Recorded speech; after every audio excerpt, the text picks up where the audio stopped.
All right. And we are live. Welcome to the Straight Talk Mind and Muscle podcast. Welcome to the Eat Well Move Well radio show. Interesting off the cuff video. Welcome, Isabella Rositano, everybody, a competitor candidate for SAS Australia and a really interesting woman in her own right. Welcome to the show. Thank you. Thanks so much for having me. Look, like I said just before, I like to get to know a guest while we record. That way, all that cool stuff we talk about getting to know each other, it's often so interesting for the guests as well. So I'll try not to screw up your introduction too much, but I came across you with SAS Australia, and I started watching the SAS Who Dares Wins, the first series, a long time ago. I think it's about 6 years ago, with Ant and Foxy and Ollie, and really interesting. And then, of course, came to Australia with an interesting story of bringing them over. But watched you on the show and a lot of the other competitors. And, we've got some mutual friends. Dr. Dan Pronk was on the show, I think, last month. I really wanted to get your perspective from the other side. So Dan was interesting. A regimental SASR doctor, Australian SAS doctor, and essentially an operator, which is I don't think there's any person in the world that has done what he's done. Most doctors are just doctors. I was going to say the word geek, but a medical specialist, but they're not soldiers. But he did selection and then he went on ops. So I don't think any doctor in the special forces world or military world has done what he's done. And then going on to being a medic on SAS Australia and essentially a star and part of the show. What was interesting was getting his take on it from both the military aspect and then the show aspect. But I've never had anybody on from your view, Izzy. So I'd love to delve into it if you're open to it.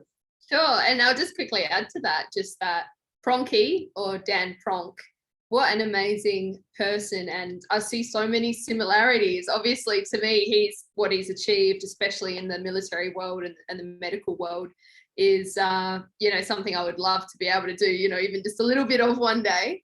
But there were so many similarities between his story, especially his background of sport. I too did 1 year of medicine. I may or may not go back into that field, but to see him and he gave me a copy of his book, Average 70K Dickhead, which is an amazing book. I would really recommend it to anyone who's looking at a career one day in the military or in that field. But my favorite thing about it is I've kind of always seen myself as like an average, depending what my weight is at the time, average 72K dickhead. So yeah, what an amazing person. And I quite enjoyed listening to him on your show as well. Yeah, it was really interesting. I get a bit of background about guests sometimes, but often when we jump on the podcast, essentially get to know each other. And it's an honor. He's a really interesting guy. I didn't know about the book until I went to write the show notes. Yeah. And I actually went back and watched one of his prior interviews, and that came out. But yeah, just a clever thing with the resilience shield. But is it his fault that you guys had to get in the ice bath? Oh, don't even get me started on Dan and the ice bath, because so before we did the most freezing ice bath, and I can't remember. I just remember the two numbers, -2 and 0. So I'm not sure which was the outside temperature and what was I guess -2 would make more sense given there was so much ice. But I've done ice baths since, I've done cryotherapy since, and that's definitely I think it was way colder than -2. But lovely Dan's input into the ice bath was that right before we had this ice bath task, I haven't confirmed these rumors with him, that he jumped into the ice bath with a thermometer to work out exactly how cold we could get before we would get hypothermia. And I dare say he miscalculated a little bit, because one of my teammates, she actually was so cold. She was a little bit older, not old by any means. She's not 90 or something. She's 35, but she actually tore her calf because she was so cold. And then we had to jump out and sprint around the playground. Yep. So whenever I see Pronky in an ice bath, I can't help but remember the suffering that was to blame you know, because of him. But I give him a hard time, but I don't really mean it. It was great. It looked harsh, but I've got 3 words for you, Izzy: attention to detail. Mm. And that's what we do, SF guys. We're not right in the head, and yeah. So that's all over my Insta. I did it for some promo for his show. He jumped in and he's just sitting there chilled. And the crew, I'd suggest, they've got a laser thermometer, and they're checking out the temperature, and it has to be at 0 perfectly. Yeah, that's interesting. The ice baths. We had a good chat to him, and you mentioned ice baths and cryotherapy. Definitely the cold water immersion is where it's at, in comparison to, say, a cryotherapy chamber. But that cold water immersion, it really helps us get our heads straight. Total body inflammation drops down, and yeah, I'm up to 3 bags of ice myself now. That's a tough one. Like I did 3 bags before SAS, and it stung, like, just to get your feet in there. So respect. How often do you do that?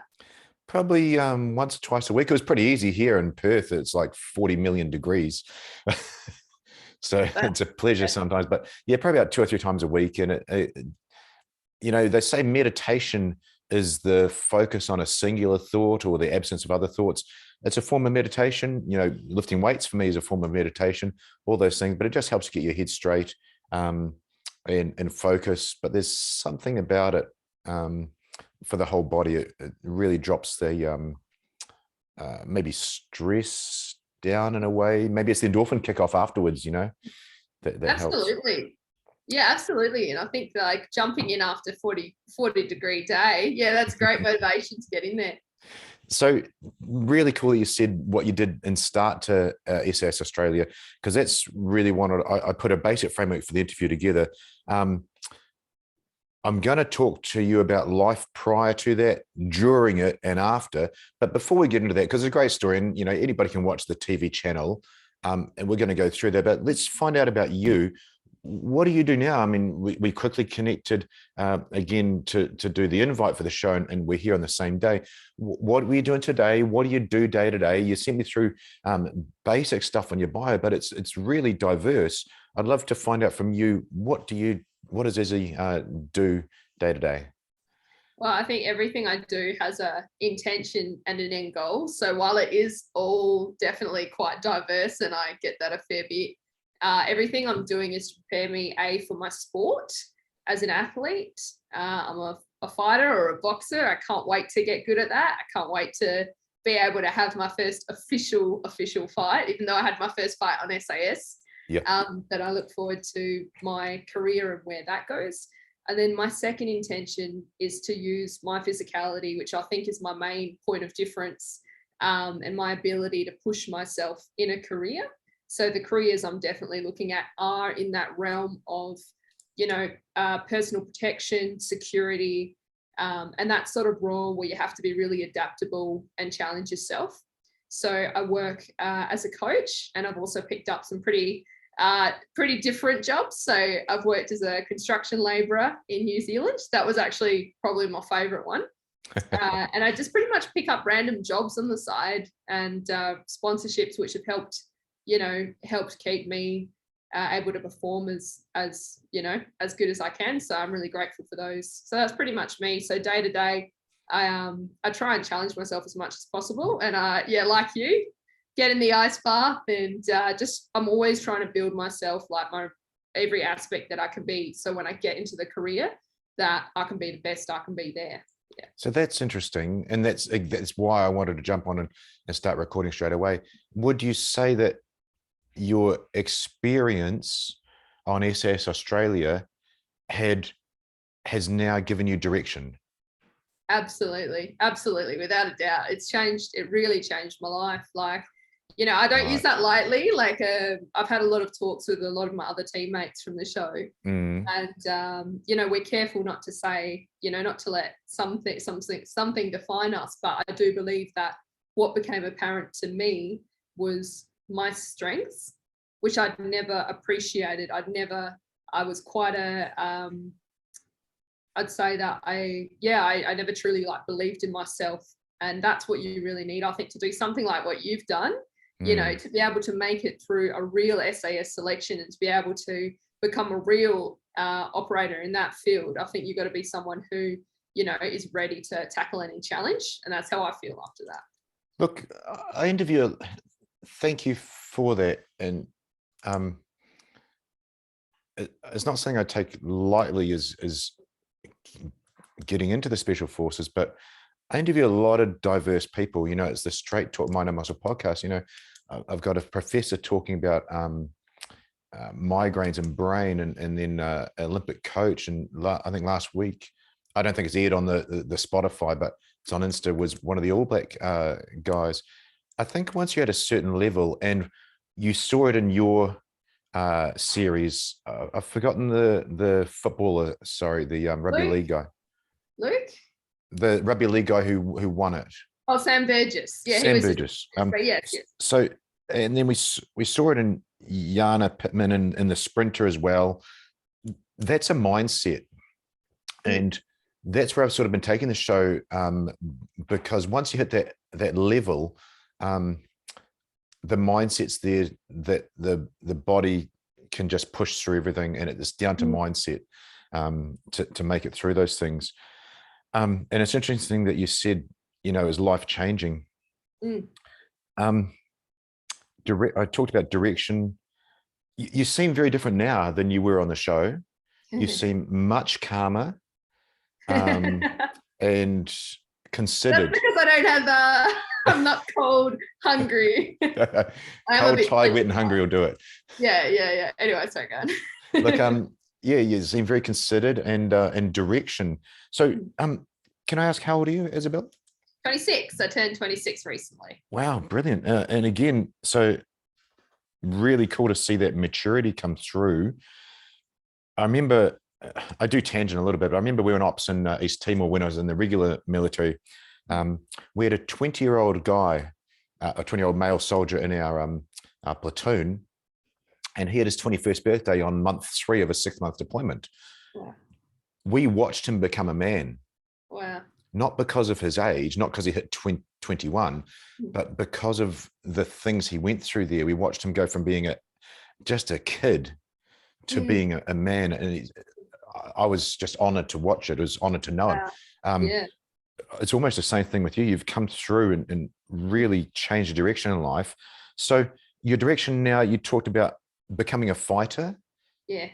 That's phenomenal, because that's literally the most extreme thing. So basically you got in a fight in SAS Australia, realized getting punched in the head isn't the worst thing in the world, and now you're going to do it as a career. That's pretty much exactly what happened. Like, I've always loved boxing. Like, I really, a lot of people have said to me, why don't you do MMA? And I even ended up training in an MMA gym in New Zealand, in your mighty country. Up in Auckland or another place? Yes, in Auckland. Yeah. Oh, wow. There's, I think that's a champion gym. Yeah, it really was. And I love boxing for the limitations it has. To me, I really look at it like a fine art. It really is the most beautiful sport. And yeah, so that I'd always been thinking about it. And then I wasn't allowed to do it growing up. Being a girl, they were worried about, getting punched in the face. Yep. And maybe on the bright side, I didn't get any brain injuries as a younger person, which is a time where your brain's developing. So that's probably a positive of that. Negative, obviously, meaning I've missed out, but that's all right. I can make up for lost time. And basically what happened was I'd started training in boxing a few months before SAS. I started training. And then I don't know where the idea came from, but I'd spoken to all the resources I could before SAS. And the conclusion was drawn that if I had the opportunity to fight anyone, I'd pick the biggest guy to fight, and I would try to fight first, which is exactly what happened.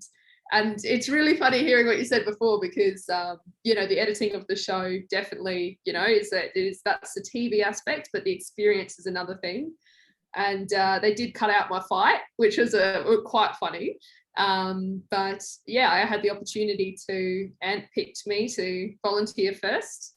I was standing in front of the whole line of everyone, and actually the two biggest guys were standing side by side. James and Luke were standing side by side on one end, so I went straight there. And then I was looking between them, and I'm like, James was a bit more like, you know, hefty looking. So I'm like, I'm going to go with James.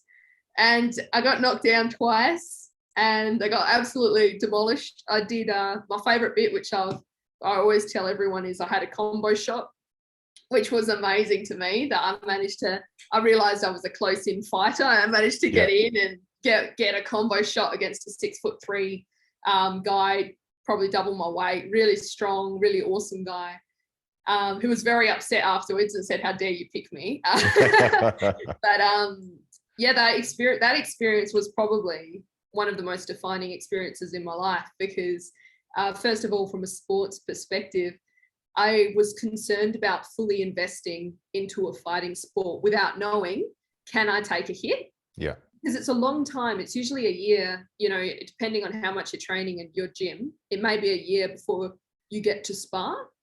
So what if I've spent, you know, 2 years or 1 year of my life, then I'd go into sparring and all of a sudden I get hit and I can't take it. Yeah. That would be a waste of my time. So I think it was within 3 months, or it was a really small amount of time from starting boxing. And I realized when I get hit, the first hit, I was a body hit that I got. I managed to protect my face pretty well. But when I got my first body hit, I just remember thinking it was great. It kind of woke me up, and I felt like, all right, now I'm going to come after you. You know, I didn't shut down. It kind of made me feel more like, okay, yeah, let's go. Like, so yeah, it was, that was an amazing thing. Yeah. Combat is not sport. Yes. And milling is there for one reason only. It was designed by the paras, or implemented every year by the paras in the UK, which I don't think any of those lads were. Maybe Billy was in the paras before he made it into 2-2, but yeah, it's just pure combat. And my Commando Selection, we had a different one than any others. Yeah. At the end of our selection course, we all stood outside the gym, and this was like a 1930s wooden gymnasium. And we all stood out there, and they go, get your mouth guards, and then just taken in one by one and thrown headgear on, thrown boxing gloves on, and pushed through like cowboy saloon doors into the gym. And milling. And it's there to see for one reason: at the end of the hardest thing you think's going on, which is just getting to the job, can you do the job? Can you fight or flight under pressure? Wow. And that's hats off to you, Izzy, that you realize you can fight, and that's giving you a direction on, you know, where you're going to go in your life. So you talked a little bit prior to there, and then you did speak, you know, that part got cut out in the TV aspect, but I know you went through every minute, every day, regardless if it was on TV or not. That's irrelevant. Let's talk about life during SAS Australia. How many days was it? What was it like in that, you know, meeting up with people at the start, and then what was that first sort of introduction like? It was absolutely insane, really. I think as a civilian, you know, going into it, I did the best I could before to prepare, and I think I was perhaps a bit more prepared than some of my teammates, who maybe did view it a little bit more as a TV show, but most of us were there for the reason of, you know, how far can I push myself and how far will I survive? Yeah. We weren't allowed to speak to each other before we went onto the course. So everything you see is definitely real. It's just what they kind of change around with editing, and also what they don't show, which is a shame, because it's like a life-changing experience for all of us. But I think a funny story I'll share with you is I arrived to Melbourne Airport. I was met with the 2 Victorian contestants, Luke and Beck, but we were strictly instructed that we couldn't talk to each other in this 3-hour bus trip. Like we were in like a, you know, one of those dark windows, you know, one of those vans. Blacked out minivan, yep, nice. Yeah. So we're traveling in one of those. And I am a huge fan, like you, but even though you didn't say you're a huge fan, but I'd watched the original Series 1 SAS Who Dares Win UK. And that was when I used to watch that. First of all, it was men only. I never thought I'd get the opportunity. I actually applied for the 2018 UK series because that's when they first opened it to women. Even as an Australian, I tried for that. And so I know that sometimes they have a mole on the show. Yes. And I'm sitting in this van with a girl on my right who's Beck, and in front of me is Luke. And we had masks on too. And Luke is like this, was like, you know, he's a big, muscly, tatted guy, had a bloody army bag with him. And I was convinced that he was a mole.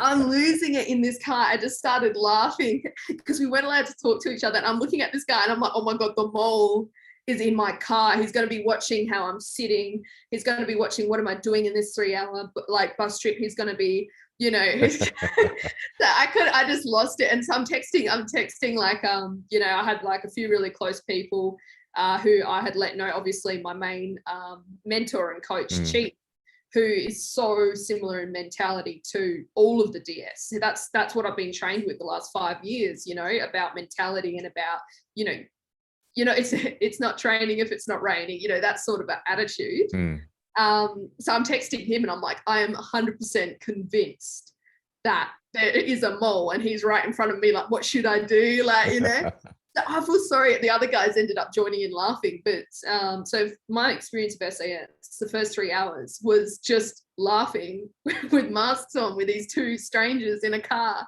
for 3 hours. So I would just start laughing and then I'd stop. Then they would start laughing, then I'd start laughing, and we didn't communicate. Then our phones were taken off us. We had to do a brief learn how to abseil course of this tower in Lithgow, New South Wales. Then after that, we were given a briefing. That's when we first saw each other. Again, we weren't allowed to speak to each other. I actually knew one of the other contestants, which was pretty funny, even though I think she still hasn't realised that we know each other. So that was quite funny. And so I recognized her straight away and I was like, oh, all right. And then we were told, you know, just some background of what to expect, as in we will pull you if it looks like you're losing your head. That's when we will take you off. That's the only time we'll take you off, is if, you know, it looks like you're about to have a mental breakdown. And then, then we could eat whatever we wanted from the hotel. So I'd been advised, eat as much as you can before the show. So I ate like a full course. I had like entree, like salmon for dinner and a brownie for dessert. Like everyone did it. I found out recently two contestants actually were getting drunk the night before. They snuck into each other's rooms. Wow. And were drinking scotch the night before, which is absolutely hilarious because here I am, like, I got to sleep, I got to eat, I got to drink, and these two of my mates are just getting drunk. Yeah, and then the next morning we were mic'd up, we were put on a bus, and then all of a sudden there was this helicopter following us with the DS, who I'd seen on YouTube when I was a teenager watching the show, to see them come across and then park in front. And then at that moment, it was at that moment, that's when I realized, oh shit, they come off and they start, everybody get down. You know, they're swearing, or that's when I was immediately like, all right, let's go, let's do this. Yeah, heads down, hands in the seat in front of you. Awesome stuff. What made you want to do it? You obviously want to do it for a few years. You're saying you applied for 2018. Why were you wanting to do that? Is that something you're interested in the actual world, in the military world? Absolutely. What's your motivation? Absolutely, I guess. There's so many different motivations. I think I'd always wanted to know, do I have what it takes? Like, I actually applied for the Army straight out of school when I was 16. And I was medically unfit because even I don't know when it started in my head, but I used to do a lot of what's that right word for that? Atypical things in terms of endurance challenges. So I did a 100K relay at school, 50K relay at school. This is running. Yeah. And I used to run a lot. One time I was like, I think I was 14 or 15. I'm like, I wonder if I can do a half marathon with no training. And that's probably when I did my injury, but I had a green stick fracture in my foot and I was declared medically unfit. Yeah. And so I just put that on the back burner, but yeah, I am actually eligible now because it's 5 years must go past without a green stick fracture and you can come back. So if anyone's, you know, put away their ambitions because of that, don't forget you can come back. Yeah, so I guess I wanted to see, you know, do I have, you know, what it takes potentially to serve in a career like that and to potentially do something, you know, in that realm? Because to me, I've realized, like, over my time as an athlete, I've realized, you know, what do I have to offer the world? And one of the things is definitely, like, I love to train. I love to be physical. A lot of my friends say, you know, how do you spend this much time training? You know, how? As if it's a hard thing, but perhaps for you as well. For me, that's like almost, first of all, like it's like meditation. But second of all, I love pushing myself physically. And that's where, like, I wrote down a pretty clear list, and I worked with a really awesome career counselor. Like, what are my strengths? What are my values?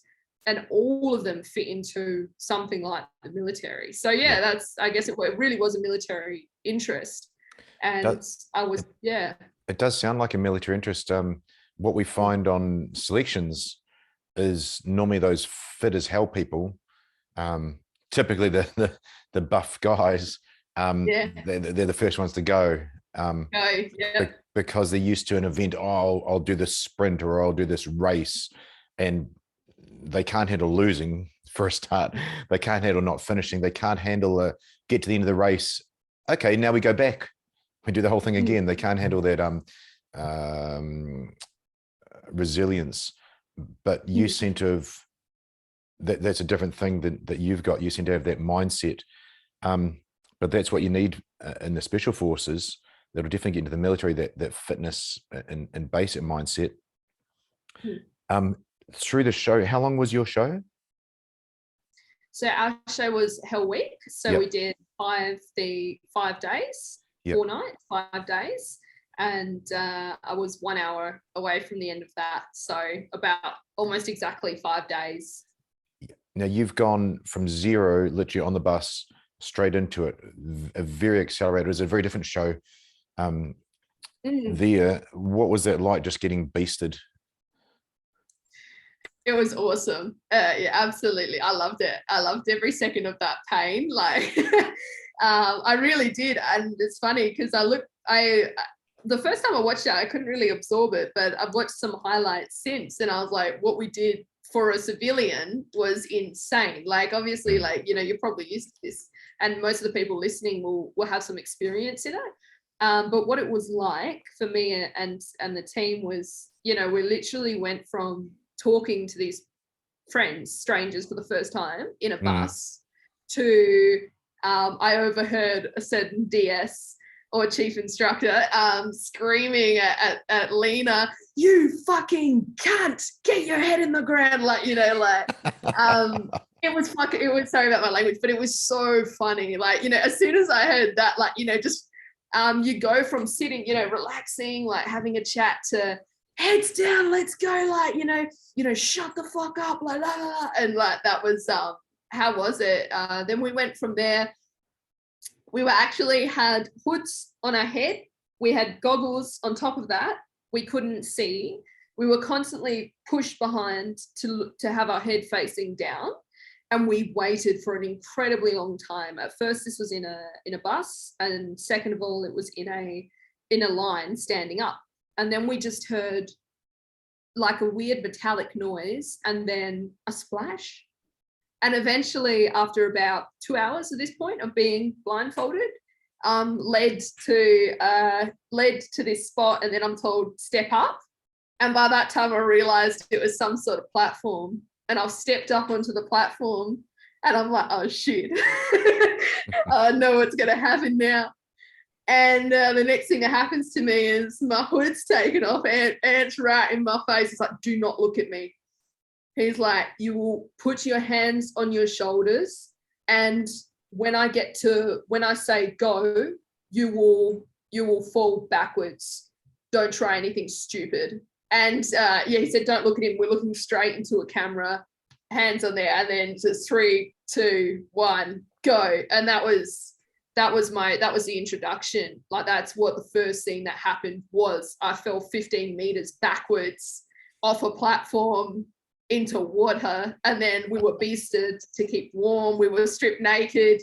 We were then did another beasting, and then we went to the parade ground. Then we had the milling. That was the first 3-4 hours.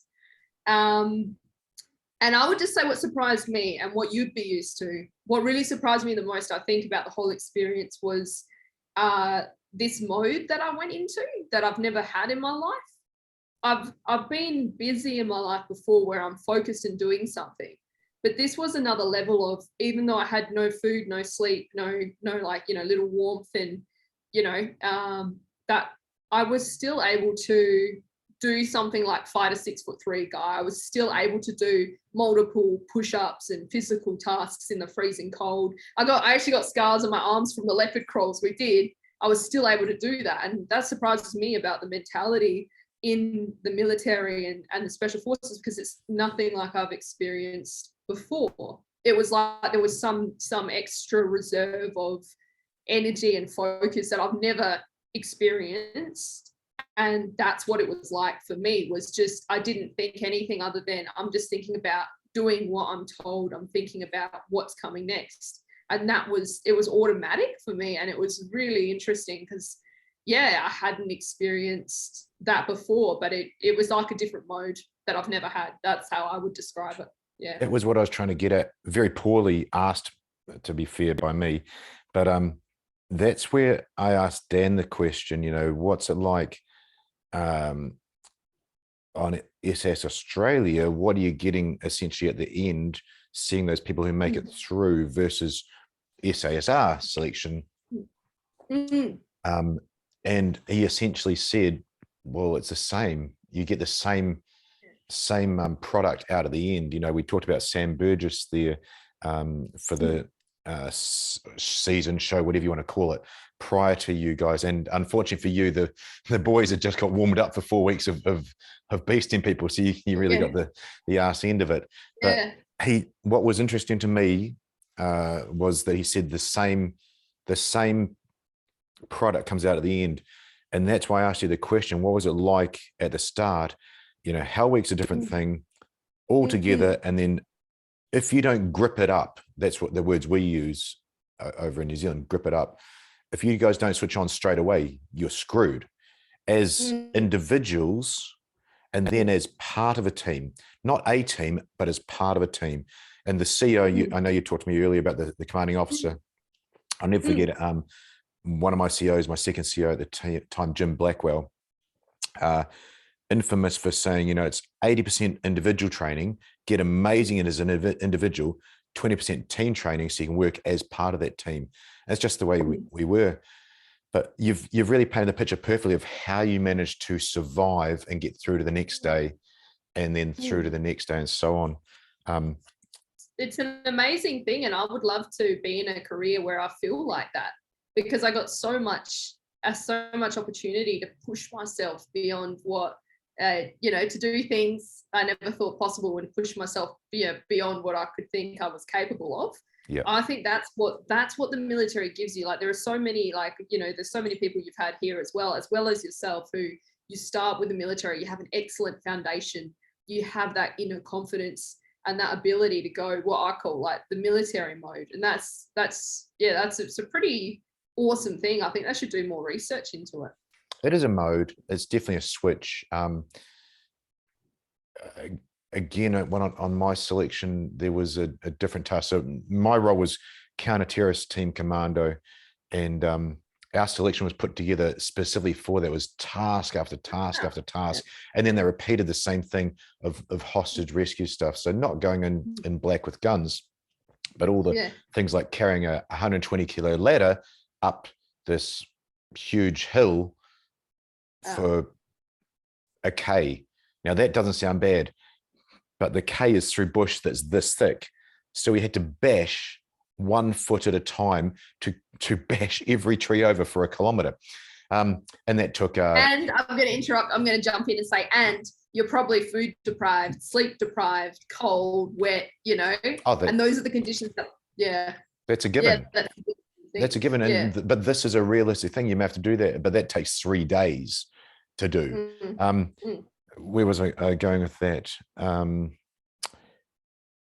I've lost my train of thought for some reason. Sorry, I jumped in there and I took you off the train of thought. So you were saying that, we were talking about the mentality, and we were talking about how, when you were doing your the mode. Yeah. So the mode, when you're sleep deprived, weird stuff happens.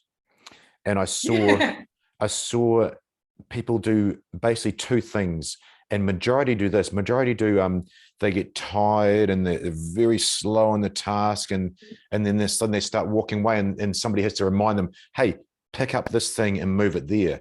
And they're halfway through doing it and they forget and just sort of drift off. That's one type. The other type is when they get tired, they get kind of laser focused. They can't focus on anything else, only one thing, but they can keep everybody on track.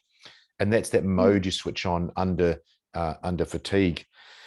Wow, that's interesting. Your start to it, during it, you're going through those end days. I saw something there you did, and I know you got pinged for it on the show, was laughing. You talked about laughing for 3 hours in their van. A normal female response to stress is to giggle. I'm not sure if you knew that. You probably do. No, I didn't. it's just one of those normal things. But yeah, you got pulled up on the show. I don't know if it was Ollie or Ant, but they saw you giggle at them trying to have a go at you. What happened there? So I can tell you the truth. Let me reveal the behind the scenes. I blame Ant Middleton for this. So before the show, I think there's two things to consider. So before the show, I'd said, in really stressful situations, I love to lift up my teammates and those around me by having a laugh. Yep. So Brilliant. I definitely set myself up for that. Like, I do love to have a laugh, especially, like, for example, I was in Sydney last week competing, and I decided to go for a run between this huge showers.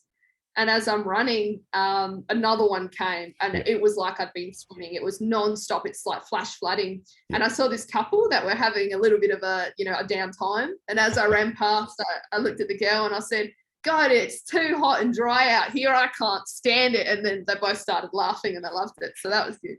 And I think the producers, I'm really not sure. I'll have to speak to Ant about it. But like, I'm not quite sure whether this was a production thing or a DS thing.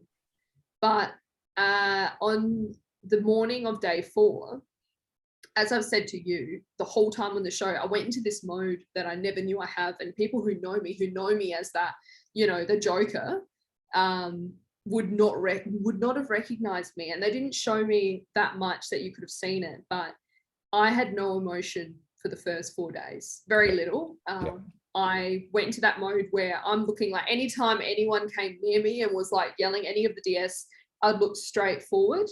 And I wouldn't show a single thing on my face. I don't even know where my mind went. I don't even know what I was thinking. I wasn't really thinking. I was just looking ahead and as you said, maybe it was that switched on thing. Yeah, but we don't want you to think too much. We want you to absorb the task, listen to that attention to detail, and perform the task. We don't want you to have extraneous thoughts on top of that, because you'll ruin it. It wasn't even, that's the thing. That's what disappeared, which surprised me. So good. The whole time I'd done that. It's really, I guess that's what it was. You're the first person to describe that to me, but that's what it was like. I didn't have any other thoughts. It was just insane to me because I'm Italian.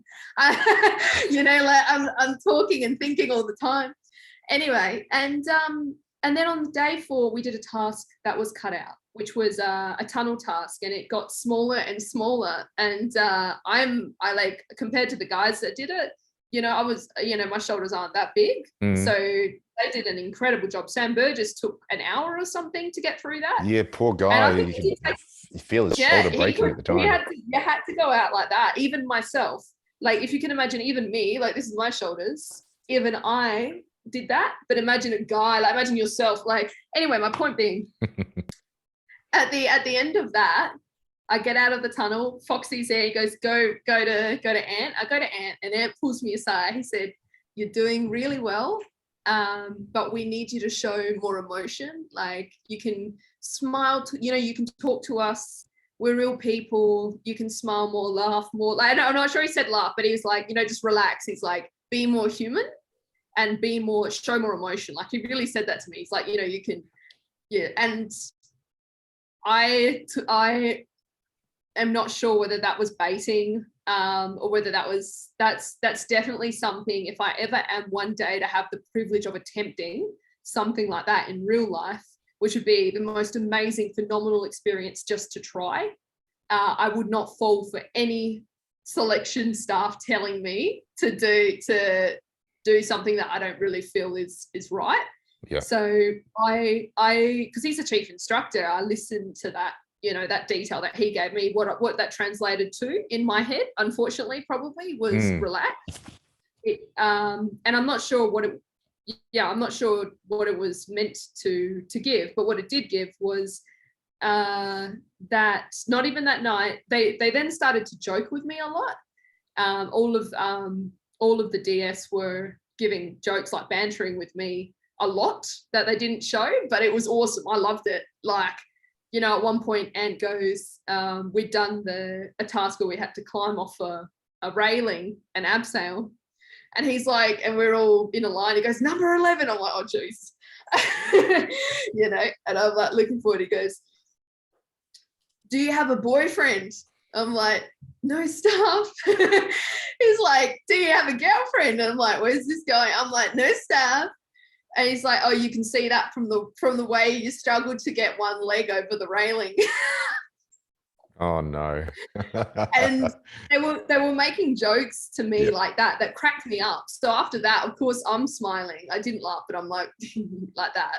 But they were great because jokes boost morale. I can't imagine how awesome they would be on the field, in dark times. Like, I know the dark humor. I can understand why they're doing it for you. They're trying to if you go in there stone faced, they're literally going, is she going to crack?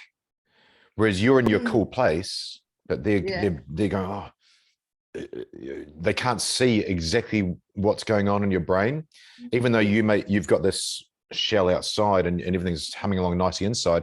So I can see where they're going with it. But yeah, it's interesting. You said, what does that translate? Does it mean I've got to crack a joke?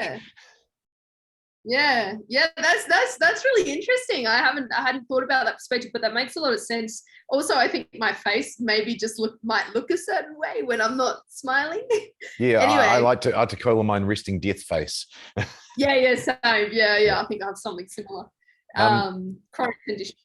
Yeah. So what happened after that was we then did this task. I was a little scared of heights, especially of doing things like rock climbing, because I come from a background of sport. I've always thought, don't get injured. Right. And we come to this task. I don't know how many meters in the air it was, but it was a cat climb of, say, I don't know. I don't know if I'd hazard a guess, but at least 30 meters from the nearest tree. And it was on 2 cliff fronts. And we were told what to do, and somehow, like, I've watched it, I don't know how I did it, but I took on exactly what they said, and I did a really good job. And we were actually racing our partners, but going into it, I did not think of it as a race because I was trying not to die. Good. I was like a little nervous of anyway, so I'm going as quick as I can, trying not to die. And that meant I wasn't racing. I wasn't thinking going too quickly, but my teammate was thinking that. I think I'm not quite sure how I went quicker, because he was the guy I fought, so he's bigger and stronger than me. I'm not quite sure. I think it was a technique thing. I'm not sure if he fell or at some point, but I got there in the end. I completed the task. I did what was asked. And Ant gave me the most incredible feedback. Like, he pulled me aside. He was like, you've done so well. You listened. You did what you were told. It was so great. And it was the moment in the course for the first time, because I passed every task. But at that moment, I had such overwhelming feedback from someone who has similar to you, has done the real thing in real life. So someone, for me, coming from a civilian perspective, as you spoke with Dan, from my perspective, I'm thinking, whoa, like this person's really done it. This person thinks that of me, has telling me well done. So I went into this moment of absolute joy, happiness. I was definitely really relaxed at that point in time. I was like, because I just survived nearly dying. And then Foxy started making a joke. He made a joke. He said, your teammates didn't think you'd make it across. And then I looked at them and I'm like, really, like that? And I made a noise. And then and they cut that bit out, unfortunately. So they cut out the joke and they actually tried to frame it that I was laughing at my teammate who failed, which is really bad because that's something I'd never do. So that was quite a little bit, but I knew it's a TV thing. But anyway, so that was a joke that made me laugh. But what actually, this is my mistake. I will take full ownership of this. Is Ant, all I heard after that was Ant go, "Can you keep it down? Are you having a fucking ginganguli?" I never heard the word ginganguli before. And it was the way that he said it. Because, like, if you just imagine him saying that, like, and he was down on these rocks. So all I hear is I'm having a laugh with Foxy and I'm happy as hell. And then I hear Ant down there yelling out, "Are you having a fucking ginganguli?" And then I laughed a little bit harder. Because I thought he was joking. The way it came across was like, he was like, "Are you having a ginganguli?" It wasn't like, "Shut up, like we're doing a task, be quiet." It was, "Are you having a ginganguli?" Like smiling. He was smiling. Anyway, I fell for it, fell for the bait. I laughed. That was my fault. I take full ownership at that point in time. That's true.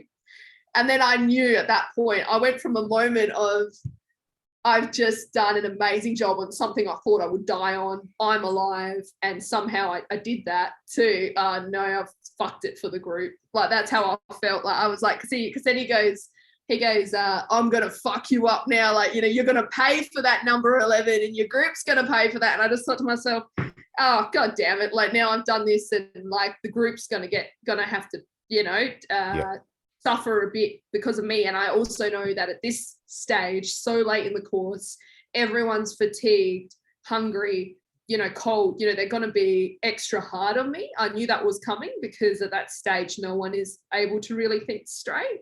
So it was a really bad time to make an error, I guess. But I can't help but wonder whether it was actually more the TV aspect that set me up for that. Like, and I'm not quite sure, but yeah, I think it was pretty funny when I look at it, how dramatic they made it as well. But yeah, there you go. That's the background. It's a good backstory. I was a police officer here before as a fireman, and with all the things I've done, I always say to people, "What haven't you done?" That's incredible. I got a few uniforms, but I say, unless you're there, you don't know the truth of what happened. Look, don't be hard on yourself, Izzy. There's a couple of things there to unpack. One, an instructor will look for an excuse for what they need as an outcome, and one of those outcomes may have been to push the group through something. So you look for a tiny thing that would normally get a certain punishment, but there's extra. And the other one is, we're looking for people that can compartmentalize. Awesome, congratulations, great, woohoo. Box that up and now go back to your other box, and then there's a mistake. Well, box it up and now go back to your other box. Because if you, and I'll never forget this one was, don't live in the past, live in the now.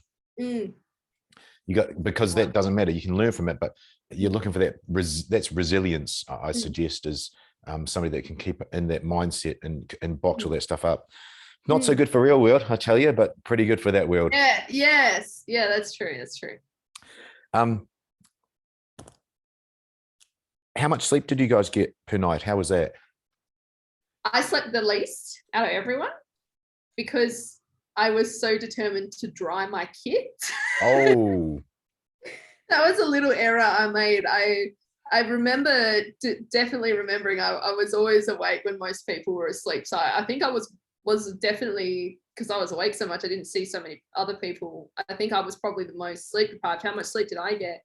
Like, I was always by the fireplace trying to dry my clothes because I wanted it was freezing where we were, and I wanted it to be obviously not so wet. That was always a priority of mine. So anytime I was trying to do that. And towards the end, I was a little less like that because I was like, I need to sleep. Yeah. It's such a good question. I'm trying to think. I think the first night they woke us up maybe at like 2 a.m.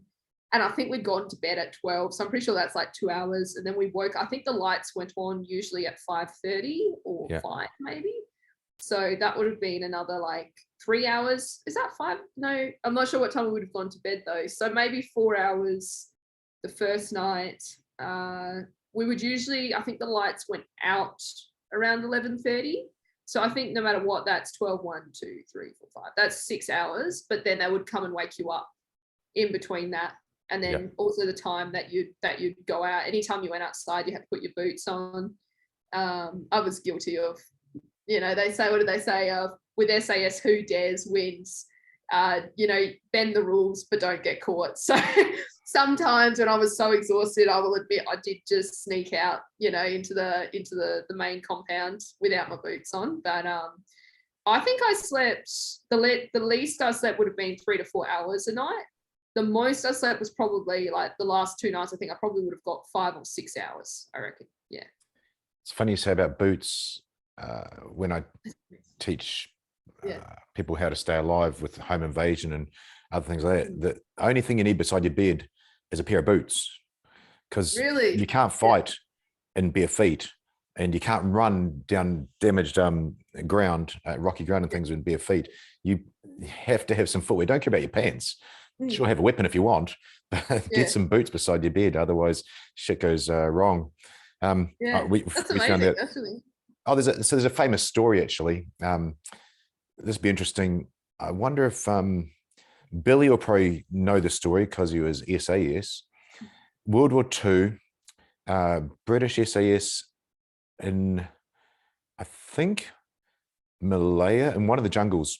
So as an SAS officer, and he's got his troop, and he takes the guys down to the river for a bath, because they've been out in the jungle for a long time. So they're going to. Oh no, I think I know where this is gone. Yeah, go on. He leaves his men and he goes upriver out of sight, because he's still an officer there. So he goes out of sight of his men. Anyway, about half an hour later, he comes back and he goes to his men. Don't ever fucking let me see you without your boots on bathing, or any time, because what had happened to him was he was bathing by himself with his boots on, and he looked up and a Japanese officer was in the river doing the same thing.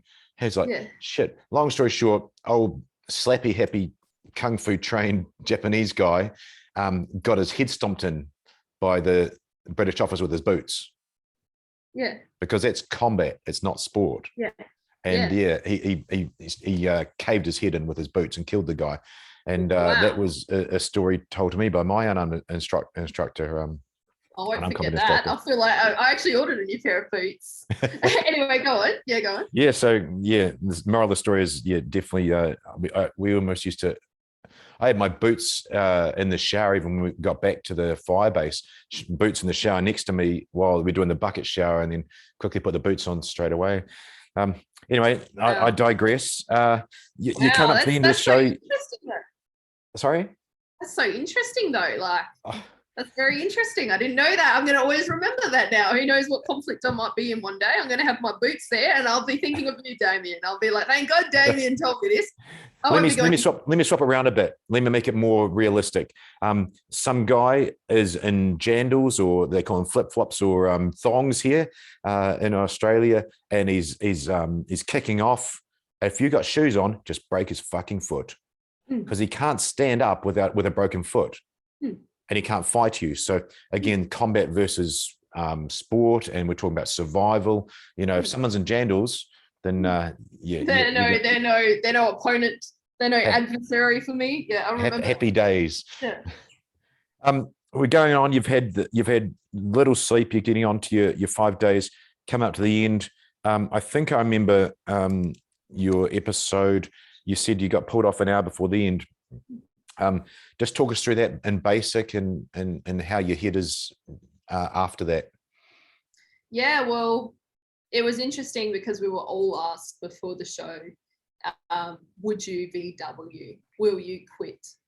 And I said, right now I'm sitting, this is what I said in the interview. I said, I'm sitting right now in front of you, and I've eaten. At that point, I'd slept. I haven't actually slept, but I've eaten, I've slept, and I've got all the water. I'm very comfortable sitting here. I could tell you right now that I wouldn't quit in this situation, but how will I feel when I'm there? I cannot imagine something that would make me quit. I would love to think that, how I want to see what would make me quit, because for something actually to make me quit or to make me VW, it's gonna have to be like, it's something I can't imagine right now. And it's something I'm yet to experience. Again, I would, as I've said before, the opportunity to try a real, selection and see would it happen in those circumstances is something I'd love to learn from and grow from. And for me, I didn't VW, as I said, I didn't, there were points, obviously, like, the whole thing was incredibly difficult, and it would have been nice to go home at I wouldn't say nice, because it was the best thing of my life, and I can't imagine quitting, and I couldn't imagine quitting there, but there was possible at any point. And it's funny because what happened was, Ant was telling me, he said, at the very end, when he pulled me aside, I looked, it was actually the first time the whole course that I'd looked at my armband. We had Velcro armbands. It was the first time I'd looked at it with the the mindset of, I have to take this off now. Like, we took it off, obviously changing, but it was the first time it was gonna like come off. And I remember looking at it like, oh, like, whoa, like, I'm not ready to pull it off. Like, and he like, so I looked at it. He's like, oh, I can't remember what he said now. But he was like, it's over for you. And, I wasn't sure if that meant, is he going to change his mind in 5 seconds and say, no, keep going? Like, I didn't know if it was really the end for me. So I'm looking at my armband, and he's like, yeah, it's the end for you. So I looked at my armband, and I looked back up at him, and he's looking at my armband with his arm out, his hand out to take it. So I knew that was the end for me. So I remember looking at it, holding it, looking at him like, is this the end? Because there's no way I would want to VW by accident, like, I wasn't ready to quit. I would have done that obstacle course. Our last thing was this killer assault course. I pretty much cracked my ribs on this thing, which was double my height. Yeah. But there was no intention for me, I would not have taken off that armband. I really would not have done it. And they said that on the show. They said in her face, she looks like she wasn't going to take off her armband no matter what. And it's true. Like, I can understand they had to take it off me because I wasn't going to take it off anyway. So then I took it off. I remember that. That was insane because, I had to. But the funniest thing that happened is, again, in the pre-interviews, I said, this means so much to me. I can't imagine how it'd feel to get to the end. And before, I would have imagined that moment would have been one of real sadness that I had to leave. That's what I would have imagined. But as soon as I took it off, I realized that, I was done. Like, I actually, in my mind, like, I'd completed the course. I'd done it to the very end, and it wasn't like I was handing it in. It was like I was giving it back. And, when I gave it to him, I actually just felt like really relaxed. I felt like, oh, it's done. And that's when, how he'd said to me, like, you need to relax and be yourself more. It was actually at that moment when I took it off and gave it to him, and I looked at him and I'm like, oh, you're a legend. That was, I said, you're a legend. Like, thank you so much. Like, that was awesome. Like, and I was absolutely done. I gave it 110% from start to finish. And so at that moment was my finish line. And I was like, I was so happy. I gave him a big hug, which wasn't, probably what was expected. I think they had 5 cameras lined up here, which is the most cameras, I'd seen or taken note of the whole show. They were all lined up to get this moment. And I think everyone, including myself, would have expected, some like real dramatic, like tears. I was like, but I was so happy. I thought, gosh, I did it. Like, and I gave it to him and gave him a big hug. And he said, you did a really good job. Like, well done. And again, having that feedback from someone like that. And then I ran straight into Pronky. And the first thing I said, he said, are you injured or whatever? But I was again delirious, as you know, mentally gone. Like, I had nearly hallucinated the night before with some of my teammates as well. Like, it was crazy. But when I finished, they told me to run to the medic. So I'm running to the medic, I got there and Pronky asked me a question, but the first thing I did, I just looked up and I'm like, food. Like I get to eat now, and that was really funny. Like, so that was the ending for me was completely surprising because I really would have imagined being like depressed or like being like, oh, it's over, but it wasn't like that. It was like, it's done, it's finished. I did the best I could, and I think because I didn't VW. Yeah. Like perhaps if I had to VW, it would have been different, or if I'd been medically withdrawn. But to be done like that is like I felt like I couldn't do anymore. Yeah. It sounds like a stepping stone, Izzy, which is really good. And you know, I did go into this interview with the intent of finding out from inside the show's perspective, inside your headspace perspective. And kudos to you, because it does seem like that's a stepping stone to better. And that's literally all the positive side of that, which is clever, you know, and 26 years old to find that, you know, I don't know if you know Ollie's real story, but you know, that dude at 46, maybe 45, when he was trying to get his shit together, it was a bad place, you know. He's finding what he wants to do at that age. So I consider you to be very blessed at 26 years old to have that direction and have that stepping stone to it, which is what it should be. And I'm sure that's how Ant sets things up very, very well.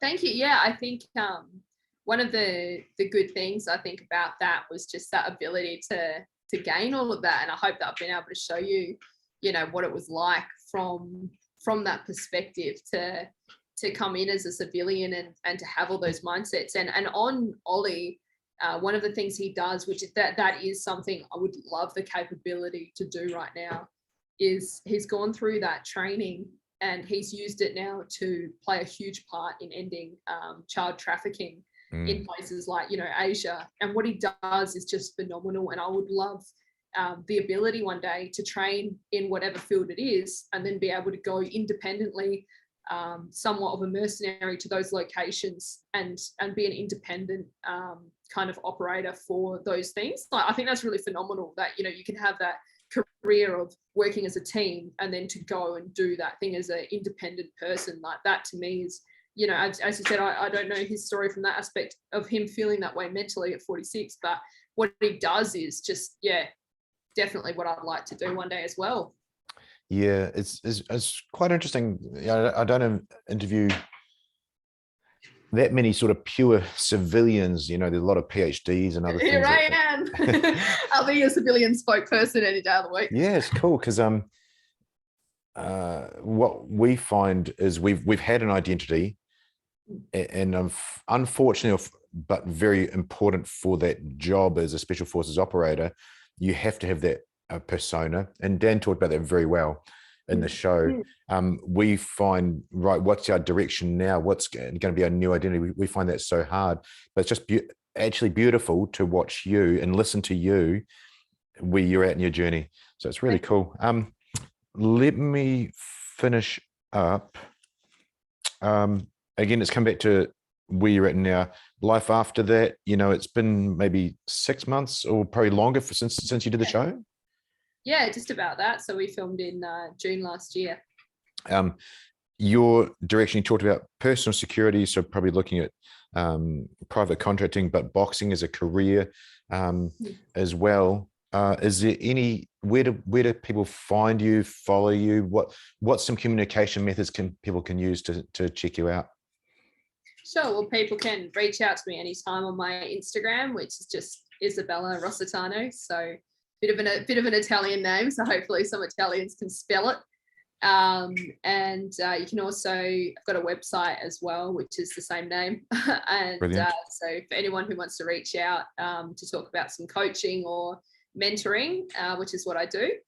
And I'd love any support, you know, with the social media as an athlete. That stuff actually, you know, it's got its positives. Positives being I get to meet people like you, connect with people like you, which is really phenomenal. Negatives being, you know, the obvious ones.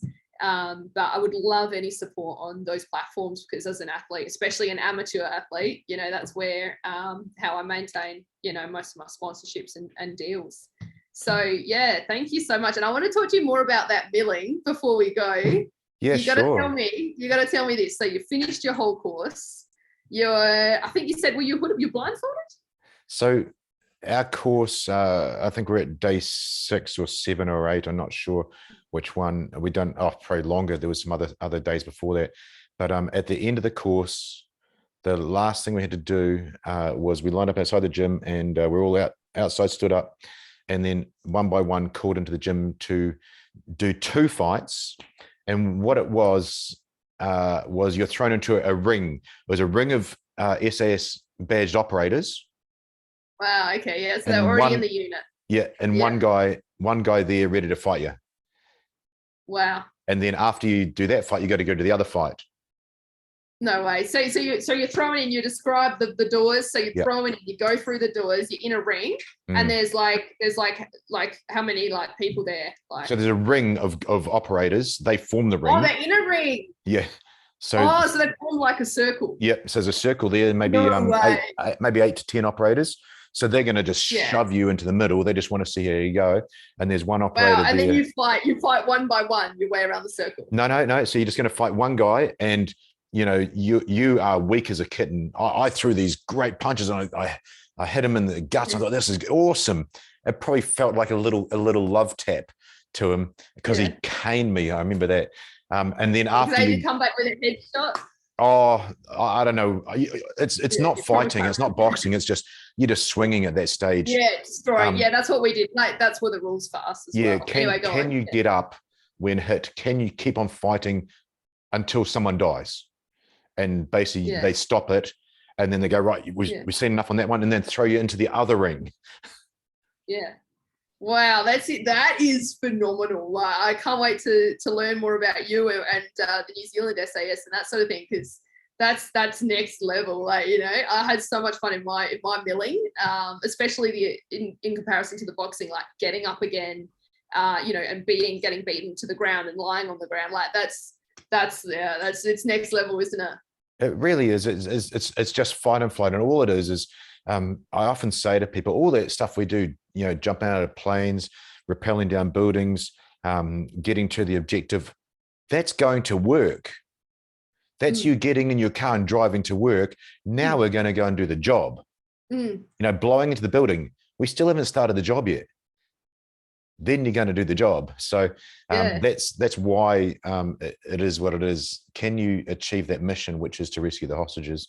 It's a very different sort of mindset. You've inspired me. You're an inspiration, Damian. That's incredible. That really is. Like, I hope, from your civilian communicator here, for someone who, my version of going to the job is going to the gym and, coaching someone, to hear what you guys do every single day. I know from a lot of people I've spoken to, they struggle when they get out of that sort of thing. I really hope each and every individual, such as yourself, knows that what you do is fucking phenomenal. I'm sorry about my language, but to me, I just hope everyone holds that in their heart forever, that you've done that and what it takes to do that. Because I would love just to try to do that. So thank you very much. I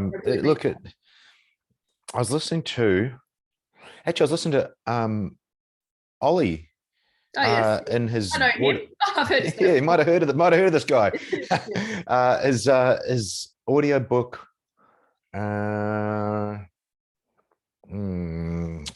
What was it? It was Battle Ready.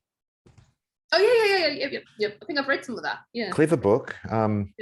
And what he said was, in the unit, you're surrounded by such like-minded people, and I've always thought we're like that. But he said you're surrounded by people that are just as in his words, were fucked up as you.